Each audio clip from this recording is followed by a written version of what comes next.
आज के विषय के संदर्भ में मैं कुछ 2-4 मिनट अगर इजाजत है तो मैं रेफरेंस के साथ, उन्होंने जो कहा उसके रेफरेंस भी मेरे पास है। मेरे पास चार जैसे पांच किताबें हैं कि जो पीएचडी किए हुआ रेफरेंस है।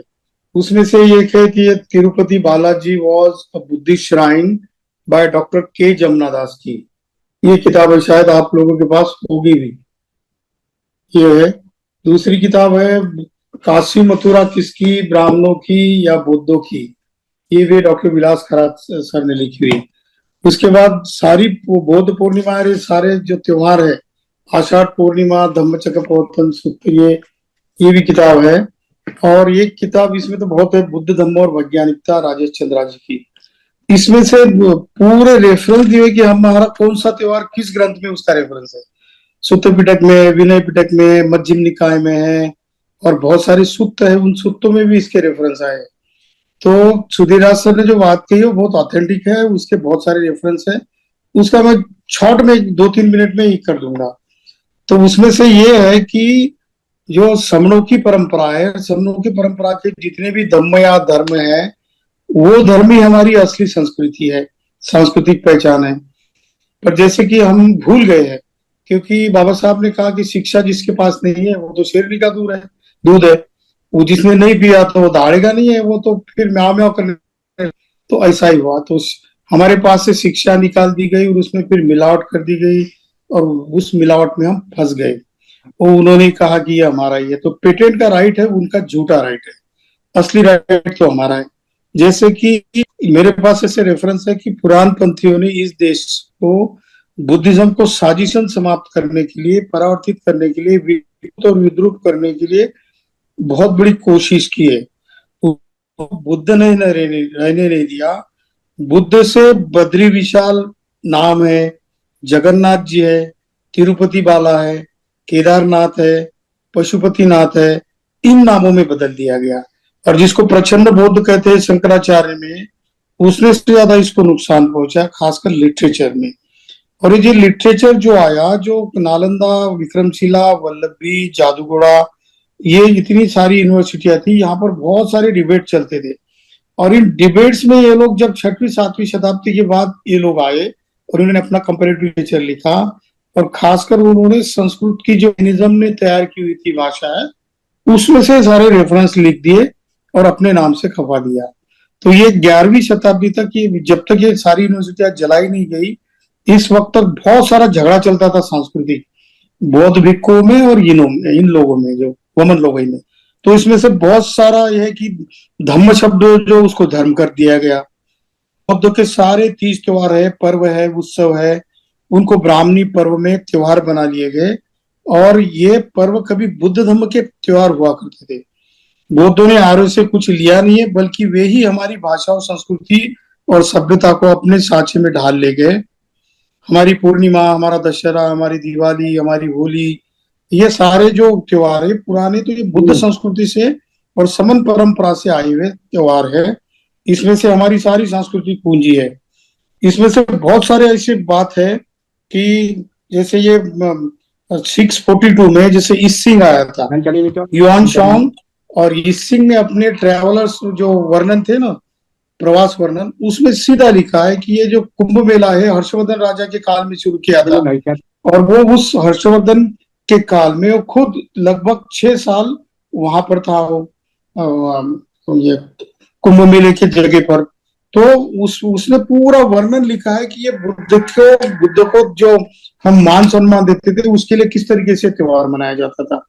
और ये सांस्कृतिक झगड़ा बाद में होगा, जैसा बाबा साहब ने भी लिखा है, एनिलेशन ऑफ कास्ट और रेवलेशन और काउंटर रेवलेशन, की एक झगड़ा शुरू हुआ संस्कृति का, और वो उसमें जीत गए क्योंकि हमने काम करना बंद कर दिया, और इस वजह से सारा कुछ हो गया है।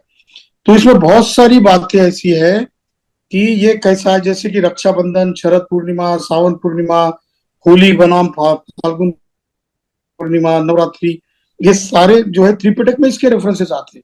सूत्र पिटक में है, अभिधम्म पिटक में है, और विनय पिटक के बहुत सारे रेफरेंसेस भी इसमें आए हैं।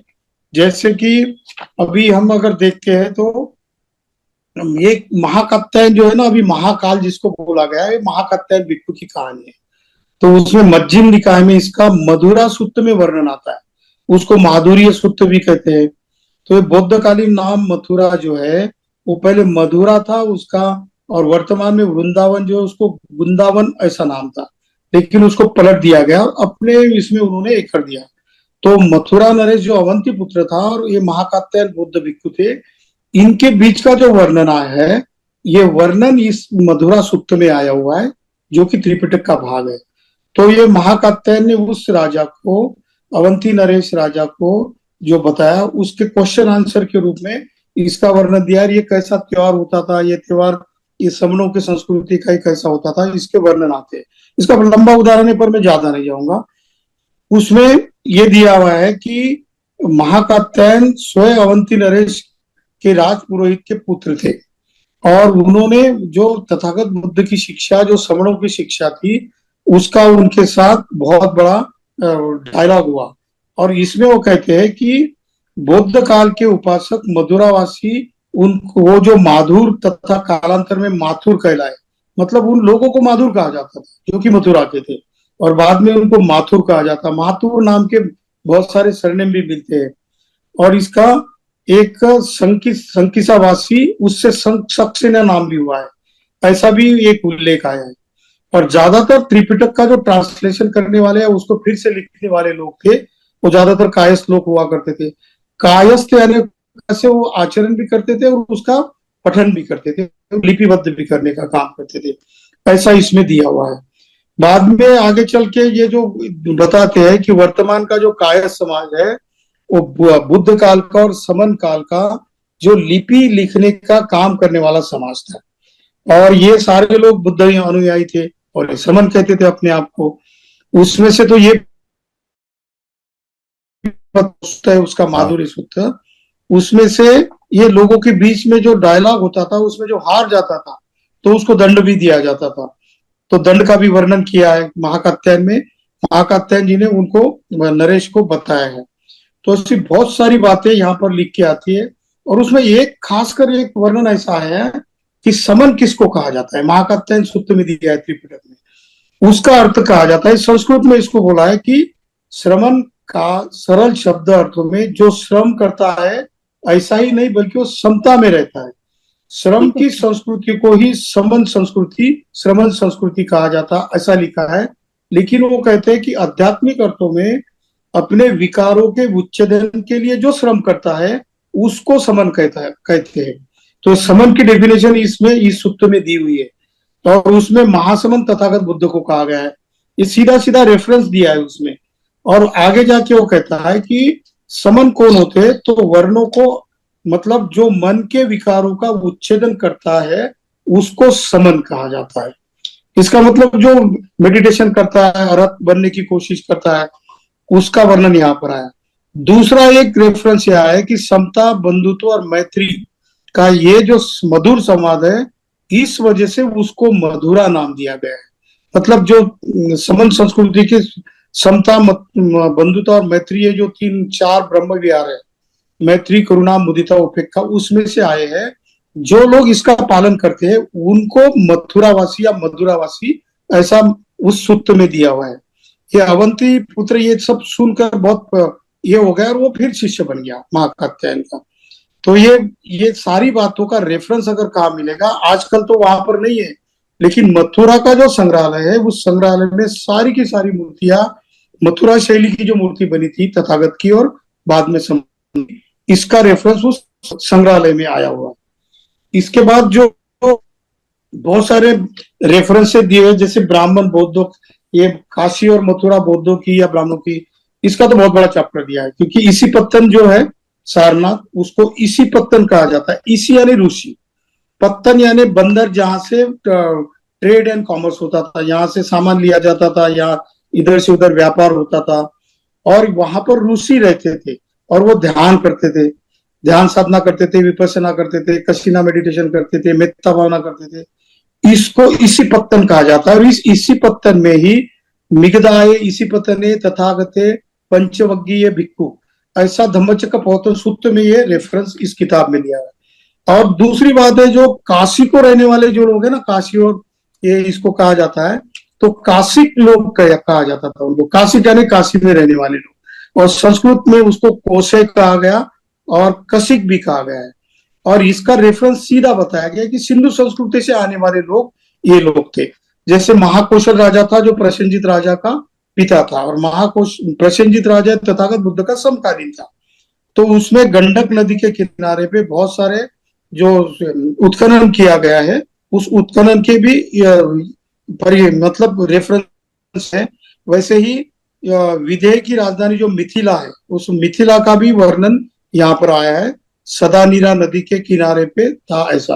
और एक अम्बट्ट सूत्र है बुद्धक में, सुत्त पिटक में अम्बट्ट सूत्र, एक अम्बट्ट जो था दीघ निकाय में, उसका 91 के श्लोक में और चैप्टर में आया हुआ है अम्बट्ट सूत्र। अम्बट्ट का जो संवाद तथागत बुद्ध के साथ किया गया है, तो इसका वर्णन फिर अथर्ववेद में भी आया है। इसका मतलब है अथर्ववेद या ऋग्वेद या सामवेद ये जो लिखे गए हैं, ये तथागत बुद्ध के बाद में लिखे गए, ये प्रमाण इसमें आता है। सुत्त भस्त जातक नाम की 402 नाम का जो जातक कथा है, लगभग 547 जातक कथा है, उसमें इसका रेफरेंस है। और उसमें अजात शत्रु के काल में ये त्योहार, और बाद में अशोक के काल में त्योहार, और सम्राट हर्षवर्धन के काल तक कैसे त्योहार बनाए गए, और ये कितने फेमस इंटरनेशनल लेवल के ये केंद्र थे हमारे, इसका भी बताया गया है। एक महागोविंद सूत्र भी है, उसमें काशी का राजा धनरत्न का वर्णन आया है, जो कि बौद्ध परंपरा से और समन परंपरा से आया हुआ राजा है।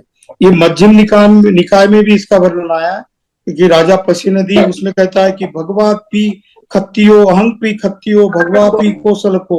इसका अर्थ है कि तथागत बुद्ध एक खेती यानी खेती करने वाले का पुत्र था। मैं भी, भगवान बुद्ध कौशलवासी है और मैं भी कौशलवासी हूँ। इससे स्पष्ट होता है कि काशी कौशल के जो राजा थे वो भी खत्तिय थे, यानी क्षेत्रीय थे, यानी खेती करने वाले थे।